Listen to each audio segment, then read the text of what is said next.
What is up? Welcome back to the Supercoach-experience podcast. I'm your host, Brandon Savage, the coach of the Xavier Turbos. 2025 Supercoach is done and dusted, but it is not done and dusted for the reigning champion of 2025. I'm joined by a very special guest today, Finn, the coach of Vaffan, who came first overall this year on the Daily Telegraph podcast last week. Life is flying. How are you feeling?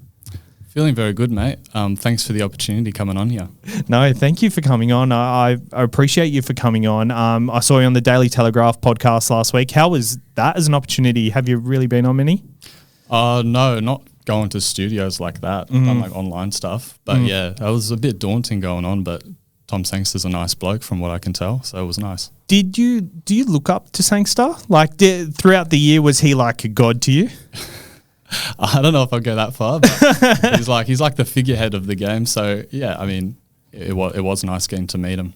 Yeah, no worries. So you came first this year in Supercoach. A lot of people strive to do that, and you did it quite comfortably towards the end of the year. What was your starting team like, and how did you what were the good things you did, and what were the bad things you did with your starting side in particular? It was honestly nothing crazy. I guess some of the notable things I did was I started with Farnworth to anchor my centre wing instead of someone like Garrick that was pretty heavily owned. Cheap hookers structure-wise, which helped save trades there. I started with Tino and Campbell, and I felt like that was worth starting with because I thought that they were the best options in their position regardless of the round one bye, and I feel like they helped me set up for the season. I probably started with the Supercoach questions way too quickly because I feel like I want to get a backstory here.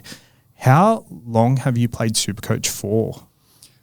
So since I was in about year 5 or 6. 5 or 6? Yeah, so I remember my year 6 teacher actually was talking to some of my classmates about it, and I dropped in on the convo, and I was like, "Oh, what's this?" And they're like, "Oh, it's a fantasy football thing where you pick players and their scores depend on their real life performances."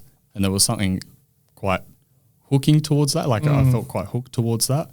I played casually until I discovered like online chats about it, like the NRL Supercoach Talk back in those days. Oh, so you're like a proper OG. Yeah. NRL Supercoach Talk, like if you're part of that, like you're an OG Supercoacher. I guess so. Looking back on it, yeah. Our other co-host, Grant, he was like a big part of that and contributed quite a lot to it. So like he is one of the old school super coaches. You speak to all these guys who are into Supercoach and a bit older, and Supercoach Talk was the gravy back in the day. So you started that in year 5. How old are you now? I'm 23 now. 23. So you've been playing... Oh, sorry. I thought... I was calculating that as if you were 5 years old. So you would have been like 10 years. Yeah. Yeah, okay. So 11 years or something, yeah. Do you remember anything from that first season? No, not really. I was just more like a casual. I think I discovered Supercoach Talk when I was like 13 in year 8 or something. Yeah, okay. So were you into rugby league first before you were into Supercoach? Yeah. Growing up, I probably only started watching games on and off around the 2010 season. I only remember the Dragons doing real well, and looking back, they had a pretty gun team. They had a good year that year. Who do you support? Support the Rabbitohs. Support the Rabbitohs. So 2014 would have been a nice year for you? Yeah, I mean, I got to see my team win a comp, so... Did you go to that game? No, I watched it at home. Yeah, okay. Okay, so where are you from? You're from Sydney? Yeah. Obviously. Born and raised here, yeah. Nice. And you're from the Rabbitohs area? No, more Liverpool area, southwest. Oh, nice. I go for the Rabbitohs because of my dad. Oh, nice. Okay. All right, so let's go back to your starting team. So Herbie Farnworth, I feel like that's a bold play to start with. What was the thought process behind that? Well, it was more fading Garrick. I thought he was over-owned. I thought I could take him on with someone around his price range. I was looking at Lomax as well before Moses got injured, so I kind of ruled him out after that. And I just thought Farnworth, I think he was a top-scoring centre wing last year, and I thought he would be able to reasonably hold his price point. And if he didn't, I could have sold him to the next best option if it was Garrick or someone else. It's funny because the way my season worked out, he was one of my best trade-ins, and I think I traded him like round 10 or something when he was against Melbourne. So the fact that you got 10 weeks out of him, Like that was amazing. I think he was really good to start with. And was it really hard to start without Garrick? Because I think the Manly started on fire. They had a pretty good draw early on. So it was going to be a tough pill to swallow, I would assume. Yeah, I was okay with taking him on. Obviously, the big score against the Raiders might have been round 3. Yeah. That hurt. But I decided I'm just going to trust the process and continue to take him on. So considering you didn't have him, was your rank early on? What was your lowest rank? And then where did you kind of make that jump up into the top? It would have been round 1, I think 50K after round 1. And I guess I kind of slowly increased as the weeks progressed. I had a bit of a slow start, but eventually I think in round 10 was when I had my best round in terms of rank, weekly rank, maybe around 100th for the week. And that was just an insanely lucky week. I think the flex score that dropped out scored around 60. Oh, Jesus. It was when Pappenhausen scored 180 against the Tigers. Oh, Everything kind of just clicked. Yep. Took me into 10th overall. I feel like that period was so defining for the whole year because the week before that was Magic Round, and I remember I scored really well that week and I was like, yes, I'm on the way back up. Little did I know that was the peak of my season. So I think I scored like 1780 or something that week. So it would have been like kind of similar for yourself. You would have had... That might have beat me, yeah.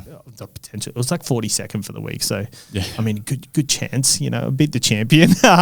But so that point in time was a good pick for you. So you obviously captained Pappenhausen? I did, yes. Did you have a lot of good captain options or do you feel like you messed some up? I think across the season, my captaincy was solid. I don't think it was anything outstanding, but I think the important thing was I didn't miss any of the big ones.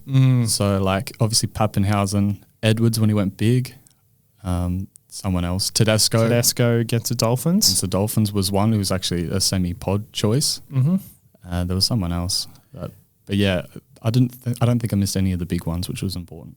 So considering you came first, do you feel like from the way your team kind of went throughout the whole season, you could have been better? Yeah. I definitely some things that went against me. I feel like I made a couple of mistakes, and I guess that's the important thing. Like, you don't have to be perfect to win. Yeah, I think I've had years where I've kind of been up there and things don't always go your way, but it's still like everyone's making the same kind of mistakes just week in, week out. How did you kind of see Supercoach this year? Did you pick up on trends or anything like that? Was it hard to... I feel like this season was so different to the rest because it wasn't clear that a top side versus a bottom side like years past, and you just target that matchup. I think you had to be a bit more measured with how you approached certain matchups. How did you see this year, and do you feel like you picked up on trends at all? I guess in terms of trends, I guess there was a lot more point swings that happened between options during the week. Like, for example, like one captaincy option would beat another captaincy option by 100 or so. I felt like that was a big trend early on in the season. I think the lesson to take was to react, but not overreact, which is a fine line sometimes. But yeah, I think compounding bad decisions is a bad choice. What was your worst decision throughout the year, you think? The Drinky to Lehigh Hopewade one where you got concussed week. That was tough. That didn't go my way. I think another one was trading Jenkins to Billy Smith was another one. Mainly because I wasn't that high on Billy Smith as an option, but I was probably a bit too aggressive chasing the cash gen. And just the timing of selling Jenkins, that's when Penrith started to click. Do you feel like you followed the crowd in that kind of move? Because I remember at that time I wasn't super high on Billy Smith either, but the numbers, you couldn't deny the numbers. He killed it the first 2 weeks, and it was just like, it was a very attractive buy, don't get me wrong, but it was just a gut feel thing, and he was so highly traded in that you don't want to miss out on that in case he does pop off. Do you feel like throughout the year, and especially in that moment, that the crowd persuaded you, or even like seeing things online persuaded you? Maybe not too much externally, but yeah, I think in general, I think I did get sucked into the vanilla move there. Were there any other kind of vanilla moves that you got sucked into that didn't work out? I can only think of late in the season when I was up the top. I started playing real defensive. So trading in people like Dewey and Dane Gagai, they didn't work out in a vacuum, but I didn't regret it because it was negating other people around me. So it didn't matter to me all that much. How many? So obviously with trading in Dewey and Gagai, you had trades late on. Yeah. Did you save trades throughout the start of the season, and how many did you have towards that back end? Yeah, I saved quite a few towards the start of the season, and that obviously really helped set me up for the buy period where I traded pretty hard. And then the back end, I think I had about 7 trades with 7 rounds left. Oh, that's really good. Did you Appreciate it. Did you feel like you were going to be in a position to be where you were this late in the season? Have you ever been in that kind of position before? No. No, I didn't have a clue. I just thought I'd set myself up for the best possible finish, and you did. the luck came my way. Was it daunting at all, like late in the season? Because I feel like, was there people in your ear? Were you like getting wigged out by opponents in the top 10 at all? Probably not until the last round. Yeah. When I really kind of nerded out and really looked at every other team in the top 10. Spent a lot of time invested in Supercoach that last round. That's probably when the pressure hit me a little bit, but it was worth it in the end. Because you were ahead for probably the last 5 or 6 weeks, yeah? Yeah, after Tedesco's score, I think that's when I took the lead. Do you feel like when you hit the lead, was it very stressful from that point? Because I know I said on this podcast to Timmy and Grant that if I was in the lead at that point, I'd be like, it's too early. Like, it's too early to strike. You want to strike probably 3 weeks out, but the fact that you did it then would have been super stressful. But the moves you made towards the late end of the season were good enough, obviously. How did it feel that laid out? And like, were there stressful times pondering on trades, like traded in Dewey? I feel like that was a really good move that week, but it just didn't work out. And I did the same thing for one of my other side. My sister's side. I did the same thing, but yeah, how was that last few weeks pondering on trades, and did you lack sleep at all? No, I was okay. I'm similar to how I'm guessing you would have felt. There was still 4 or 5 rounds. Anything could happen in those rounds. So I just kind of played it by ear. Yeah. And it was really like the last round where I'm like, okay, could really win this. I need to close the deal. Was it kind of like you didn't really have the 50,000 in your pocket? Like at that point, you were just like, this could happen. Who cares? Like if it does, mad. That was exactly my mindset. I think that's the perfect way to do it, because I know Timmy, when he won Supercoach, he's another co-host. He's an ex-winner, 2021, very long time ago now, probably 4 winners ago. He made a lot of defensive moves later on, but he stuck to his thing the whole year of just being aggressive, getting the person before everyone else who went big. But the last round he went defensive, and I think he bought Payne Haas, who went off injured for 18 or something, but he didn't regret it, because it was the perfect move to make for that time. So you're in a position where you could do it, and that's a really good position to be in, isn't it? Yeah, I think for Tim the reasoning made sense. And I remember his season. I can respect his play style. Yeah. Okay. So you're 22, and so you would have been 18 when he won. Roundabout. It's crazy how someone your age has been playing for so long. Usually it's like, it's my second year. So you've been building for this moment your whole life. Yeah, I guess not a lot of kids. Well, if they play it, they don't play it that seriously. So probably a bit of an exception there. I remember there was a Supercoach bus we went on a couple of years ago, and there was this Supercoach kid on there that was like full nerd out Supercoach kid. They full put him on the Supercoach page and all that sort of stuff. And it's funny because we've only known a generation of Supercoach for older people. Now the kids are finally coming through, and we have some competition. This is why we're not doing as well, because you guys are picking up on trends and all that sort of stuff. I guess looking at your best trade for the year, what do you think that was? If I had to pick one in terms of points overall, it'd probably be when Turbo got injured. After the Warriors game, after round 2, I brought in Tedesco. I held him for the season, and he would have been my top point scorer. Yeah. Shout out to the baller Wrapped. I had a look at that. Oh yeah, Yeah, they do this feature where I'm aware of that one. It's very, very handy. yes, no, it was exceptional stuff over there. Yeah. Other notable moves, maybe Iongi to Drinkwater when Iongi had the bye, and then I had Drinkwater every round except that one round I traded him out. Yeah. Walsh to Pappenhausen in round 4. I brought in Holmes in round 7. I felt like I was in a good enough position team value wise. I went hard on another centre wing gun, and he was really consistent as a scorer, and I think it got me the leg up against other people. So you started with Walsh and Turbo. You started with Walsh. Walsh, Turbo, and Iongi, yeah. And you traded him in round 4. Yes.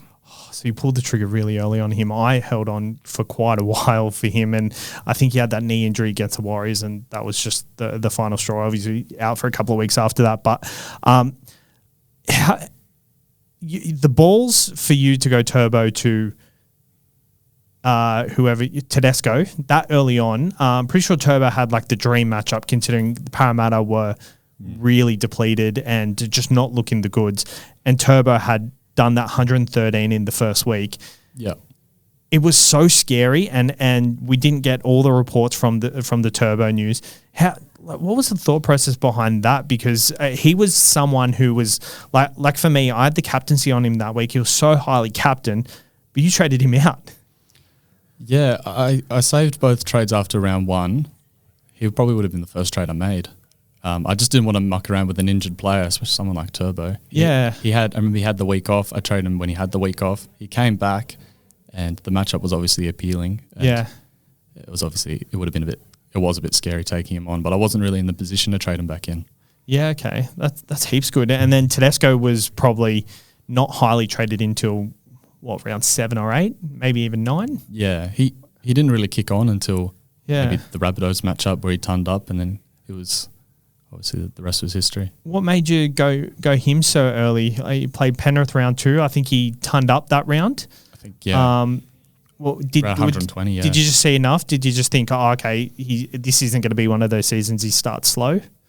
No, yeah, I did see enough. The Roosters themselves didn't look crash hot, but I just thought he had a couple decent matchups. He was a pod, and I just thought he was the best option over someone else. I can't remember. Maybe Ponga. Yeah. I chose him over Ponga, who obviously anti-podded at the start. Yeah. Fletcher Sharp, did you have him throughout the year? Yes. I traded him in after the Magic Round matchup. Oh, no. After. Yeah, the week after. I wanted to get him in. I couldn't justify it. He burnt me. And I thought, I need to get him in. Okay. This just like a question off the cuff. A lot of these kind of players like Fletcher Sharp had an injury cloud, and it was kind of like, is he playing, is he not playing? And then like played for a couple of weeks and then had that really bad injury against the Cowboys. When did you pull the trigger on some of these guys? So like Fletcher Sharp was one who people held on for a bit longer than they should have. Pappenhausen was another. There was obviously Turbo. You got rid of that pretty quickly. There was a couple of others, like did you get rid of Tino or Haas through the bye period? Haas I did. Tino I held. Yeah. I guess other options like Kiraz, I traded him in round 8. Yep. So the week before his Magic Round score of 150, was it? Yep. Lomax throughout the bye period, probably a bit earlier than most, round 16. And who else? I obviously started with Herbie. I think that's it. Yeah. Yeah, well, you got Tedesco early, and you got Herbie, who were the 2 best Supercoach players all year. So I guess it's just a testament to how easy it is, right? Like it can be. Yeah. Exactly. All right. So looking into next year, what do you think your strategy is going to be for next year?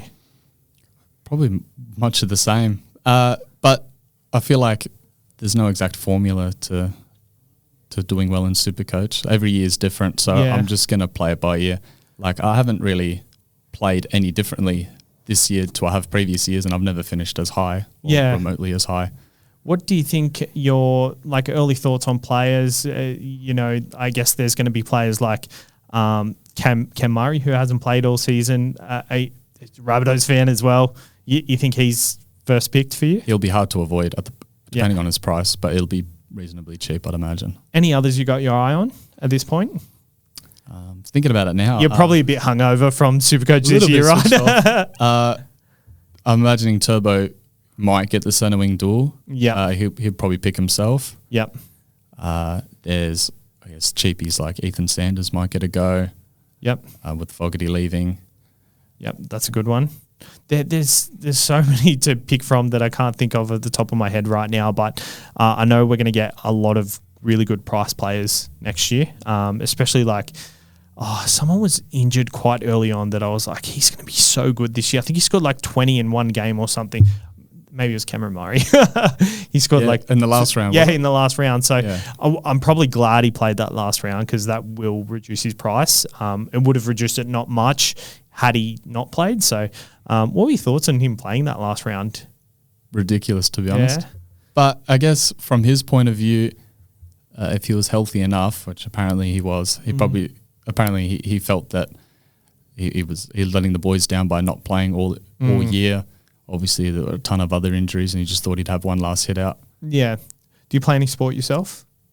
I do play footy on and off. I didn't play this year, but I'll probably be keen to play next year. Yeah, okay. For the like under 23s or A grade? Like A grade. A grade. It's Oh, A grade Jesus. nowadays. Yeah, I've been wanting to go back for a while, to be honest, but just the sight of those big guys, it's the reason I stopped playing because I grew way later than everybody, so I was just get crunched. Well, I see you playing the charity matches. Oh yeah, that's been fun, but the technique is a lot different. I did one training session with an A grade side, and they were after me. They were trying to hurt me. It was so bad.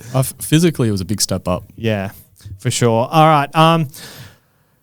What have we got? Any last minute tips for Supercoach head-to-head finals? Supercoach head-to-head finals is on at the moment.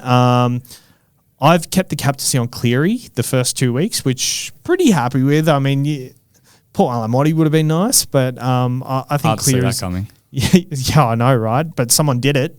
There's always someone out there. I did see the weekly winner did that. What are your thoughts on Supercoach finals this week? I'm not actually playing it. Oh, you're not? No. I wouldn't either, to be honest. I felt like I needed a break. Yeah. But, have you been keeping an eye on the scores? Yeah. Here and there. I feel like players like Cleary, Haas, Walsh, they're hard to avoid. Yeah. But I think you can go rogue in other spots if you need a chase. Yeah, for sure. Like looking at a Paul Alamotti again. Yeah, like any Penrith centre wing is worth a go. Yeah, I think Tungo might be a good one this week potentially. It's hard to pick this time of year, because it's like it's like throwing darts at this point. Yeah, because I thought at the start of the Supercoach finals that going pod route would be the way to go, but the big guns just step up for this whole final series. So it's the template teams worked out the first 2 weeks. Yeah, but if you're behind at all, then the template team's not going to help you catch up, is it? So exactly. I think you're doomed from the get-go if you don't get it right. All right, let's do a bit of rapid fire for the end of the show. Who's your favourite player in 2025 to own? Or to own? Yeah. To own. Mark? Definitely. Oh, so you had him. Did you trade him out towards the end? No. At all? No. It would have been the last major buy that I brought him in. And because I love watching him in real life as well. It's just having him super coach as well was just amplified the enjoyment. So you're not a salty South Sydney Rabbitohs fan against the Roosters? Nah, he's an exception, man. He's a freak. Did you see the news today? He's actually gone next year. Yeah, not surprised. Yeah. Player you'll never pick again? Brendan Piakora. Oh. He's only a young bloke, but I've had enough of him. Oh, did you start with him? Last year. When everyone started. Oh, okay. So I didn't pick him this year because I felt like, he was always on my never again list. I was so keen on him at a certain point this year. I wanted to start with him, but the fact he didn't get picked in round one was a blessing for my side, to be honest. That's how you get sucked in. What is your bold prediction for 2026? So we saw the emergence of like a Halasima. I think Jacob Laban, soon enough, when he gets the opportunity, he's going to be very SC relevant. Maybe not keeper status, but long-term hold. I really thought he was going to be the guy who jumped out this year probably.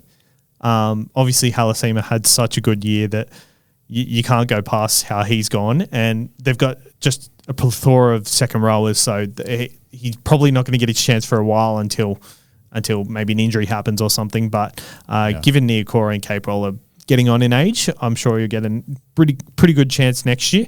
And who's winning the comp this year? Brisbane. Yeah, I don't want to. I'll go a bit.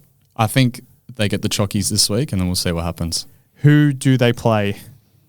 Probably Storm. I think Brisbane. If Brisbane play the perfect game, they're the best side in the remaining four, in my opinion. On their day, yeah, I think they actually do have the highest ceiling. Yeah, if they play perfectly, I think it was very scary watching Penrith go out last weekend and absolutely put on a clinic against the Bulldogs. Is that the peak? Like, can you get better than that? Yeah, it's hard to look better. Yeah, I think it is. Yeah. Yeah. All right. Cool. Well, thank you for coming on the podcast. Thank you. I have a present for you. We have our merch has just come out. SC Experience shirts. Hopefully that's your size. So there you go. Do I? Sorry? I get it for free. You get it for free. Beautiful. If you do want to purchase, you can head in the link in the bio. But Finn, he's got $50,000 and he's got a free SC Experience shirt. What's worth more? It's hard to pick, mate. Thank you very much. All right. Thank you so much for coming on, and good luck with the off season. I feel like you need a break from this because it's very, very mind taxing. I'll be taking a break till the NBA season, I think. Oh, you a basketball fan? Do like me some basketball. Cricket? No, not as much. I played a bit of BBL. Yeah. That's the only reason I watch cricket. Any other sports? Tennis. Don't mind. No. I don't mind tennis. Yeah. Like, I'll watch it casually. It's a bit weird at the moment, isn't it? Like it's hard to follow when all your Djokovic's and Nadals are kind of not there, eh? Yeah, the new era's taking over with Sinner and Alcaraz, isn't it? Yeah. Well, I don't know. The last time I saw that Alcaraz dude, he was like 14. Yeah, but like I haven't seen him play yet. He's like world number 1 or 2 now. Yeah, I know. It's crazy, eh? I should probably get into that because that's a really good sport to get into over the summer. But thank you for coming on, and thank you for listening, guys. Subscribe to the YouTube and follow all the audio platform feeds. Thank you.